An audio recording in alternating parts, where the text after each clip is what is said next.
What's good with YouTube? TheCaliEffect, king of games here. And today we're going to be watching a very exciting match between Sky Strikers piloted by TJ and Crusadia's piloted by yours truly. It's going to be a very fun match to watch.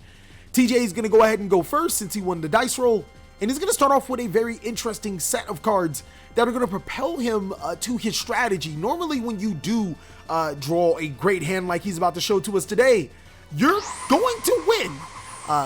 TJ activating Upstart Goblin, he's going to be able to draw a card at the cost of giving me 1,000 life points, if you want to call that a cost. He's then going to go ahead and follow up with Terraforming to add one of the most powerful cards in the deck. As long as his card's at 3, the deck is fine. Sky Striker Airspace Area 0 not only potentially allows you to add a Sky Striker card from your deck to your hand, but when it's sent to the graveyard, it searches your only monster that you'll probably ever normal summon in this deck. TJ is then going to go ahead and follow up by activating his Sky Striker Mecha Multi-Roll. Multi-Roll, sending to the graveyard to Airspace Area 0, will trigger the effect of Airspace Area 0, but even more importantly, prevent me from activating cards in response to cards like his Engage.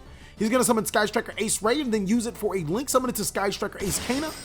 And the only reason, or the best reason to do this, is now that you have a monster out of your main monster zone, you can follow up with cards like Sky Striker Mobilize Engage, which will allow you to not only draw a card, seeing that he has 3 spell cards in his graveyard, but he'll also be able to search the Sky Striker cards he wants inside of Sky Striker Mecha Widow Anchor. TJ is putting himself in a really good spot. He already has counters on his multi-roll allowing him to set multiple cards back to his side of the field depended on its spell counter number. I think that he's going to be in a really solid spot. He might just be in all state. He's then going to go ahead and follow up with using what would be the most obvious play, using Kana for a link summon into a Sky Striker Ace Kagari. Kagari is going to retrieve that Mobilize Engage, and now TJ is going to put himself in the driver's seat even more, using that Engage to get a second copy of Widow Anchor. Now normally, Sky Strikers would follow up by using the Shizuku, or the Kagari into Shizuku. In phase, using the Shizuku's effects first to add the third copy of Widow Anchor, depending on your hand situation. Activate the Widow Anchor on Shizuku, putting another counter on your multi-roll, and then resolving your multi-roll to set the Widow Anchor back to your side of the field. This time around, man, TJ has a different plan. He's going to set his cards face down, and then he's going to activate a spell card, making the deck even more powerful in Mystic Mine. Now, the reason why Mystic Mine is so powerful in Sky Strikers is because A, your monster effects aren't really necessarily important right now, and B, most combo decks need at least 2 monsters to play Yu-Gi-Oh!, which means Mystic Mine is really powerful in Sky Strikers. Unfortunately for TJ, I have a counter, and it's a built-in counter inside of Crusadia, inside of Black Garden, which will put more monsters on his field than he will ever want to deal with. What's even worse is that once I do put a monster in his main monster zone, his cards like Widow Anchor will be completely turned off. I'm going to use Instant Fusion to spell summon Thousand Eyes Restrict to where Kagari points to, and can I smoke it? TJ has no choice but to use Widow Anchor on the Thousand Eyes Restrict, because this would be the only opportunity for him to use it or lose it, and me losing a monster could be pivotal into the combo.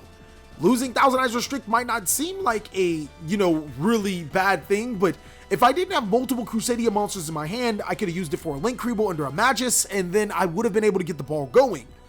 Unfortunately for TJ, I do have Crusadia Maximus. I'm going to normal summon that monster to my side of the field, triggering Black Garden. He's going to gain another token, and before we get a little deeper into this combo process, I just want to point out a slight misplay. Those tokens should actually be in attack position due to Black Garden's effect. So Crusadia Maximus is going to be used for a link summon into Crusadia Magus, and the best thing about this is that TJ is just racking up the tokens on his side of the field. His Mystic Mine is being used completely against him. Why? Well, because he has more monsters than me. He can't be activating the effects of monsters in his hand, specifically his hand traps like Ash Blossom and Joyous Spring, Ghost Ogre, and Snow Rapid Effect Veiler, whichever ones you want.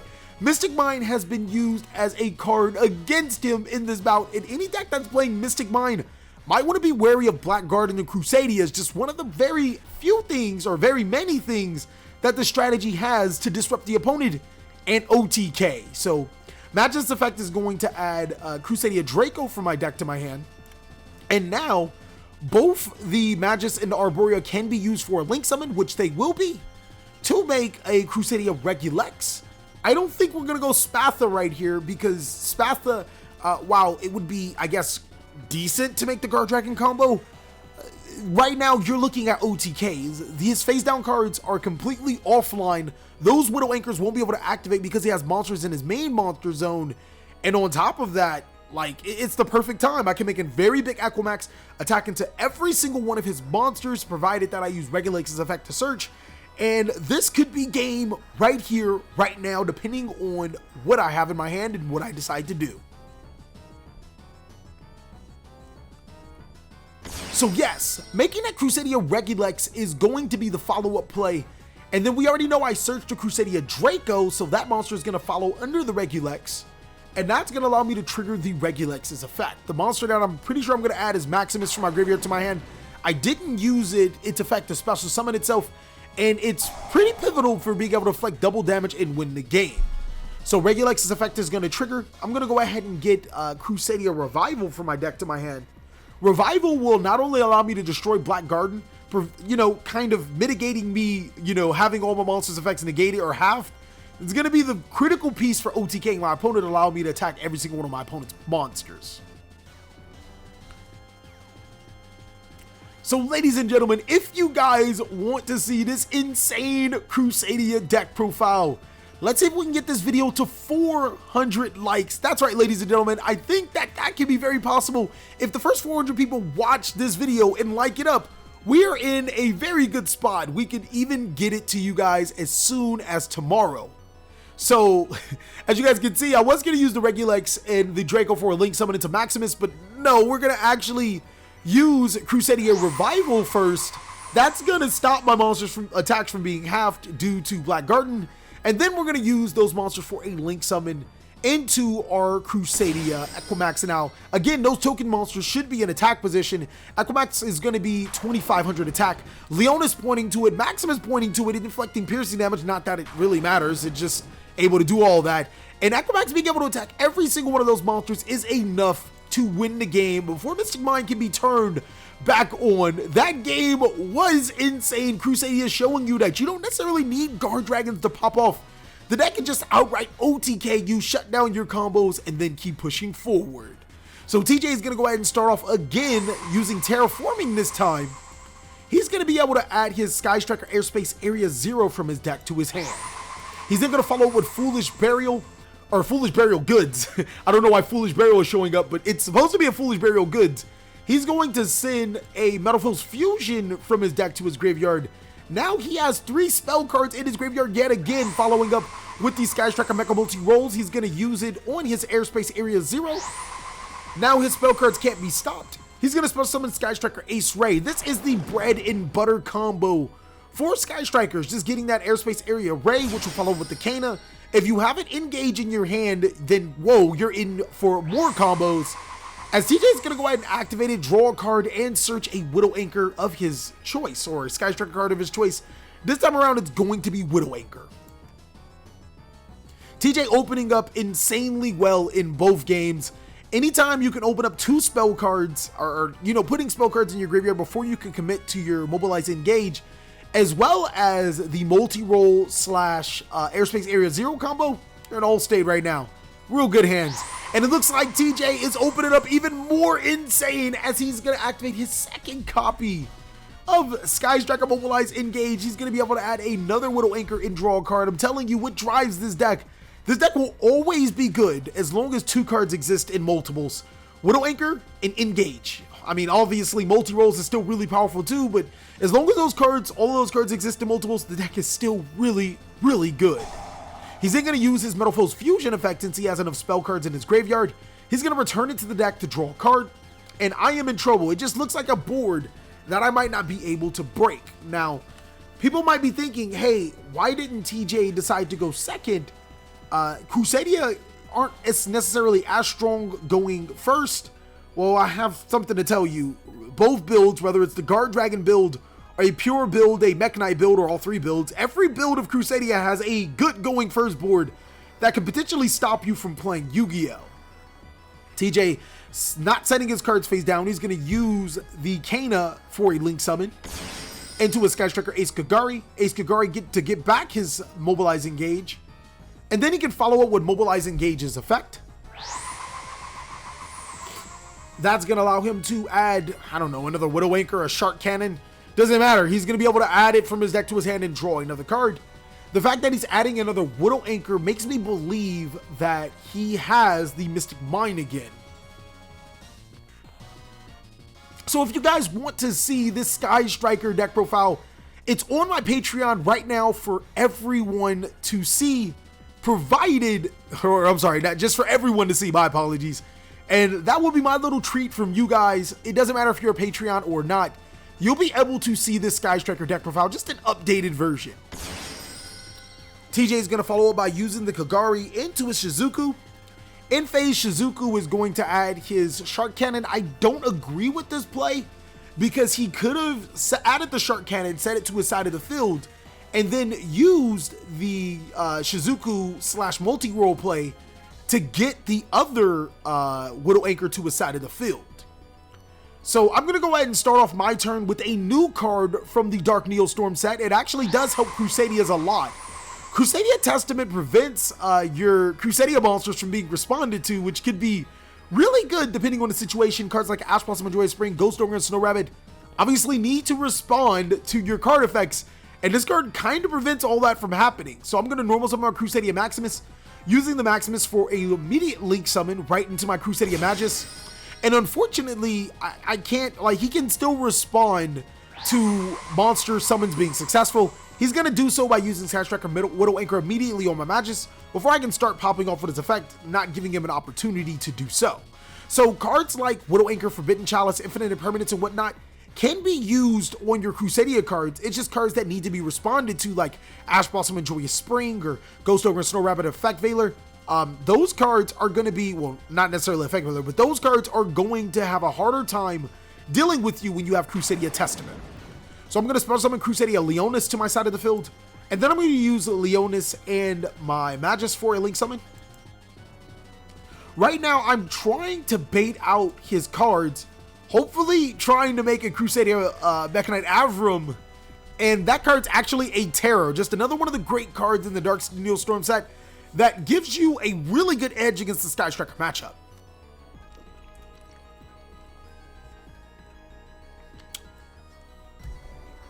This time around, using both of my monsters for a link summon, I'm not going to make Regulex.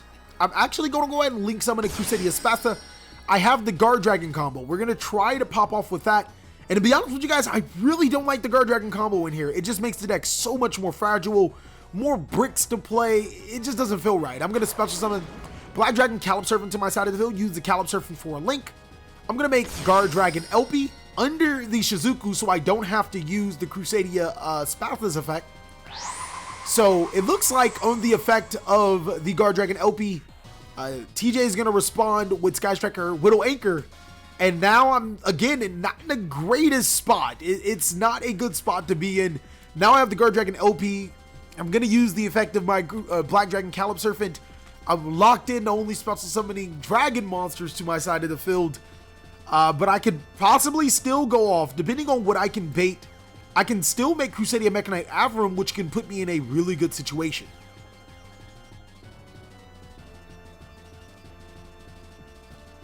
So that Black Dragon's going to activate, obviously getting me White Dragon that's going to be summoned to my side of the field.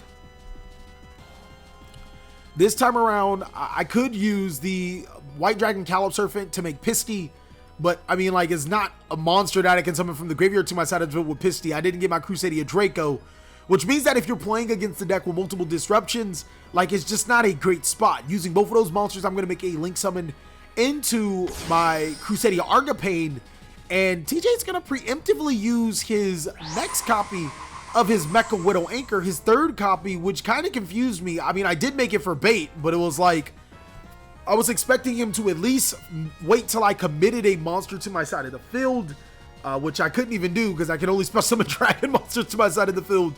So the fact that he negated Argapane was like, okay, now I can... This was a lost cause. I'm not even going to lie. This was just a complete lost cause right here.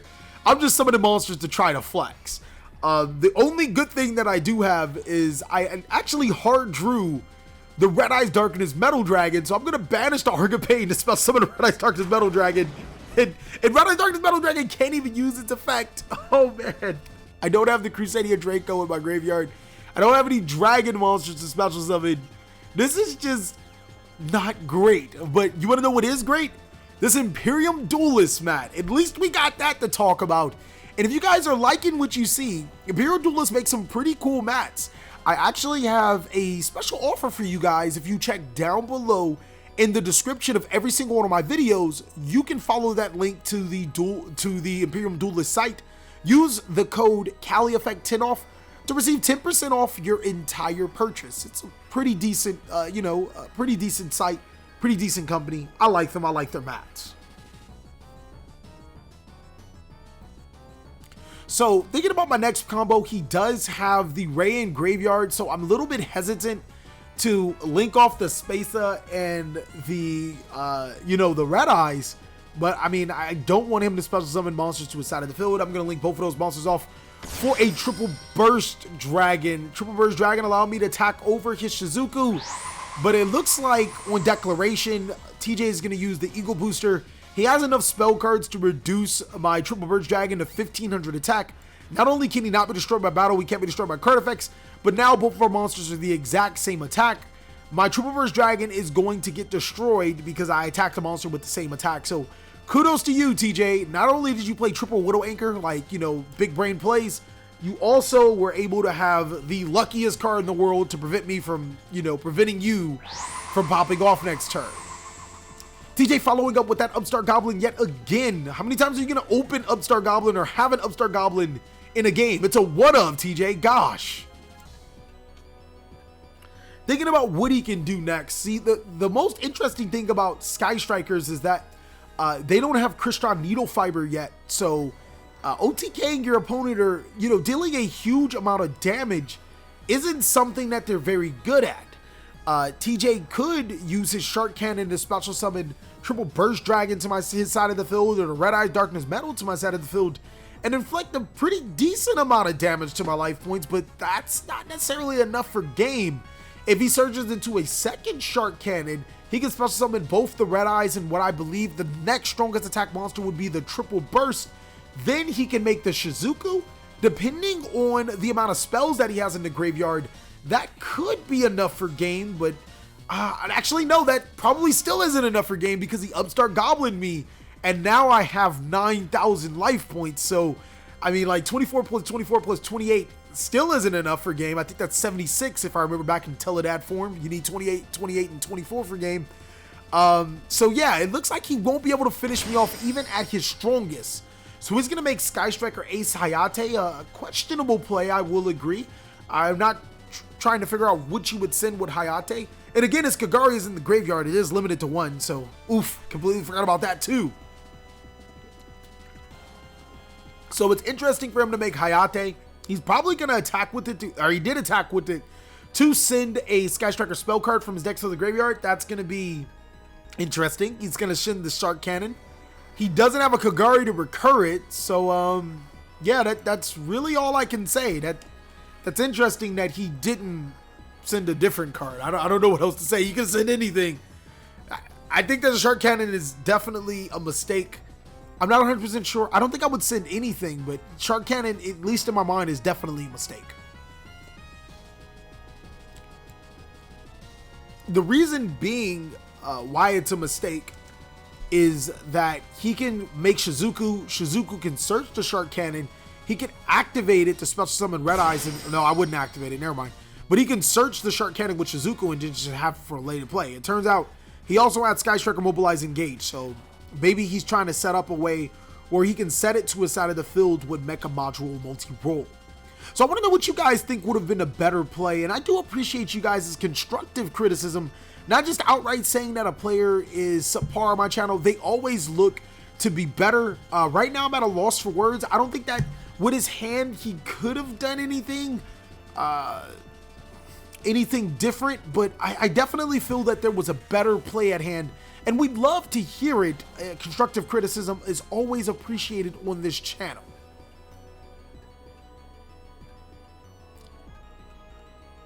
So now TJ is going to get that counter that he wants on his multi-roll. He'll be able to set that Widow Anchor to his side of the field.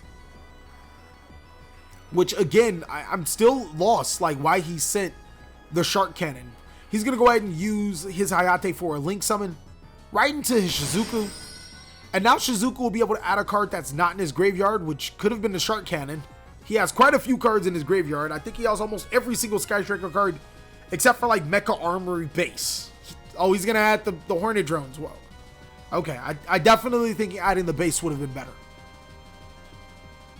And now he's going to be able to set the Widow Anchor to his side of the field, thinking about if he wanted to set the Shark Cannon. Maybe he wanted to set the Shark Cannon, then realized later in the game that, yeah, that just wasn't going to happen. Drawing for my turn, he's going to activate Artifact Lancia, and yeah, I'm just going to go ahead and scoop it up. That Widow Anchor sent to the graveyard would have been set right back to his side of the field because, yeah, Lancia prevents the activations and negations, and, you know, I can't, yeah. It prevents banishments. I'm going to start off my turn by normal summoning Crusadia Maximus into Magus. And now I can special summon Arborea under my Magius. We started off really strong, guys. TJ actually just has the Ash Blossom and Joy of Spring for a negation. That's actually pretty fine. We're going to go ahead and link summon into our Crusadia Spatha. And then, since we already hard drew the Crusadia Draco, we're going to summon the Draco right under the Spatha. And now we looking at TJ like, you got something else, Brody? Because we about to pop off. Using the Crusadia Draco for a link summon, we're going to go ahead and summon the Guard Dragon LP to his side of the field. And then use Spatha to move the LP to another zone. LP's effect to activate. And yes, he has the Ghost Ogre and Snow Rabbit. So it was really smart of him not to Ghost Ogre the Spatha, because if I had power in my hand, he would have been in trouble.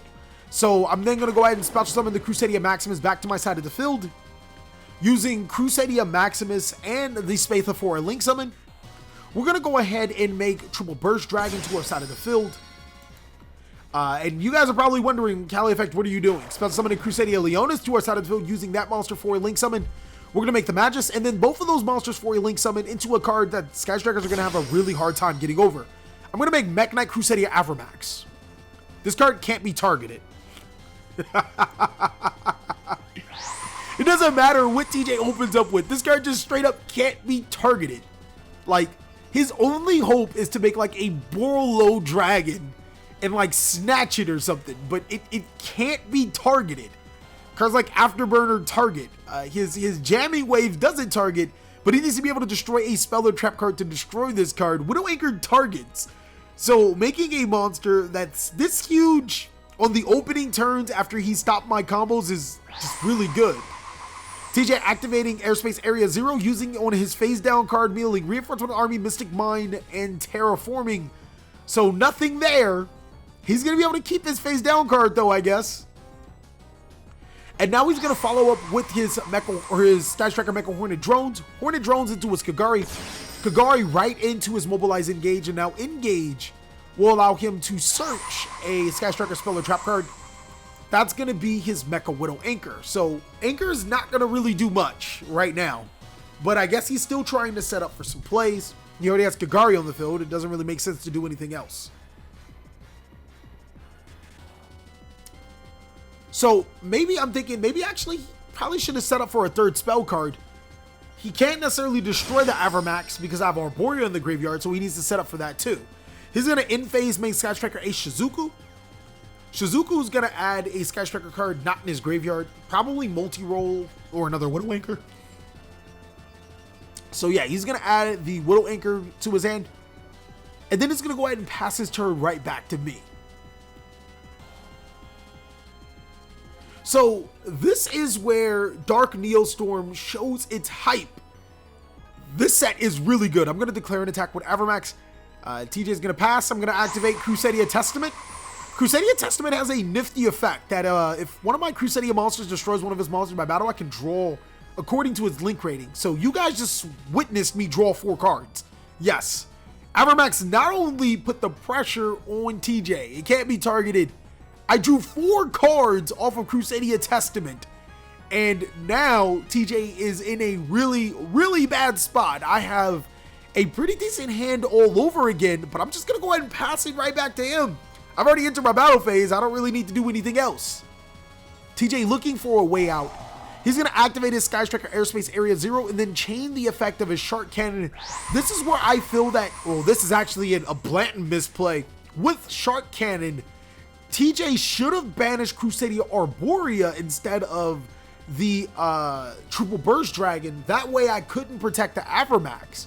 He's then going to go ahead and resolve the effect of his Area 0. He's going to get Mechabadro's multi-roll. And now we can activate that multi-roll to get rid of his Airspace Area 0, which will in turn be able to activate to special summon the Sky Striker Ace Kana to his side of the field.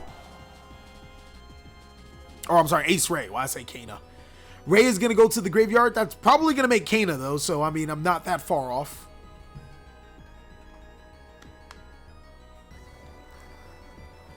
So yeah, I don't really see him making anything else other than Kana.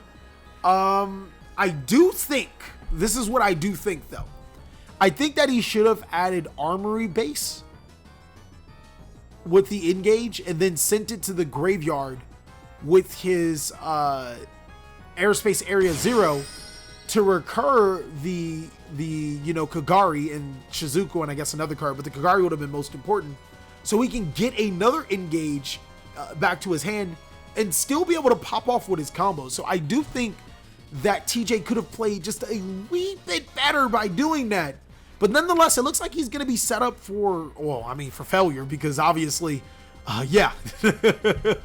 There is a slight mistake on my side that actually makes up the, you know, allows him to make up for this play or for the Shark Cannon play. So, you know, we're even Stevens. Under the normal circumstances, Shark Cannon would have banished the Arborea. So it is what it is. So TJ definitely thinking about what he's going to do with his next play. I think his next play, you have to get over this Avermax. The longer that hit sits on the field, you are in trouble. He's forced to use Jamming Waves on its own face down card, and since he has 3 spell cards, he can destroy the Avermax. Now, the Arborea actually should have protected the Avermax. I should have banished the Arborea to protect it. There's like no excuse. With Avermax effect, I actually going to be able to gain its other effect to shuffle a card on his field into the deck. I'm actually going to shuffle the multi-rolls very smartly, which is really good. Like, shuffling multi-rolls at this point in time is insane right now. Just, I mean, I can't stop his Sky Striker spell cards, but he won't be able to set those Sky Striker spell cards back to his side of the field, meaning that he won't have access to his multi-rolls, his Shark Cannon, you know, his Mobilize Engage. It's just really good at that point in time. And granted, TJ probably should have had a little bit more recursion, being able to go into Kagari and do all that other stuff. But at the same time, like, just losing that multi-roll to set back to your side of the field is invaluable right now, especially since Avermax already got its value. So Hayate is going to send the... no, it looks like he's going to change his mind. He doesn't want to send that. What are you going with Hayate is going to send? Why I say Avermax? He might not send anything. I'm still, at this point in time, I'm not seeing any cards that he should be sending. He's going to send Eagle Booster to the graveyard. I think the misuse of Hayate is I mean, it's not something that decided the game, but he doesn't need to use the effect. He's then going to go ahead and follow up by making Sky Striker Ace Shizuku, setting a card face down. Now using Shizuku's effect to add from his deck to his hand. He's going to add the Afterburners that he's going to need. So he's going to be able to follow up with a little bit of disruption. And he does have a face down card that is possibly a disruption. More often than not, a Widow Anchor. TJ passing it right back to me. And I'm going to say, look at my hand. I drew 5 cards in the past 2 turns. So, doesn't even matter. I'm going to activate Kyoto Waterfront as my first card. And then we on Superman No Mo. We just kaiju that hole. Now watch me. You hitting the Doggeran on top of the Sky Striker Ace Shizuku. Just when you guys thought that Sky Strikers weren't good enough, they're really good. I'm going to go ahead and normal summon the Crusadia Reclusia to my side of the field. And now I can pop off again, uninterrupted by TJ. He has a monster in the main monster zone. Reclusia immediately being used for a Link summon. We're going to make our Crusadia Magius. Now, a monster is going to be summoned under Magius. That's going to be Crusadia Draco. We're going to trigger the effect of our Magius and our Draco. We're going to add Maximus from our deck to my hand, and we're going to be able to recur the Reclusa. or any Crusadia monster for that matter. This time around, we're going to get Leonis. I think that's the second strongest attack Crusadia monster, so that is correct as well. Next, Kyoto Waterfront is going to continue to gain counters. There is a time where I don't put another counter on Kyoto Waterfront when it should be, but again, that really doesn't matter. I already have what I need, 3 counters on the Kyoto Waterfront. We're going to go ahead and make Crusadia Regulex to our side of the field. Then using the Kyoto Waterfront effect, Kyoto Waterfront is going to allow us to search a Kaiju monster from our decks to our hands. With that, we're going to be able to search Thunder Boy. Thunder Boy's actually, like, stupid good. Because TJ controls a Kaiju, I can special summon Lightning Strike Kaiju to my side of the field. Thunder Boy is going to become invaluable. And then I'm going to remove those 3 counters from the Kyoto Waterfront. First reading Dogorin, making sure that, hey, you know, you can't pop off with anything, right? So yeah, he can't pop off with anything. First reading the Dogorin, and then using Lightning Strike Kaiju. Now he can attack 3 times. That's scary. And my opponent can't activate cards or effects. Who printed this card? Who decided that that card was a fair card? So I'm going to special summon Crusadia Reclusive to my Regulex. It looks like we're going to be popping off with the combo, adding Revival from our decks to our hand. And now Regulex plus Reclusia have to read that Lightning Strike Kaiju multiple times because it's like, what? This card is just outright busted. We're going to use the Reclusia and the Regulex for a Link Summon, making our Crusadia Equimax. Under the Equimax, we'll be able to summon our Crusadia Maximus and our Crusadia Leonis, activating the Revival, activating all of those effects on our Leonis, and attacking for game, ladies and gentlemen. It has been exciting to show you guys how Crusadia's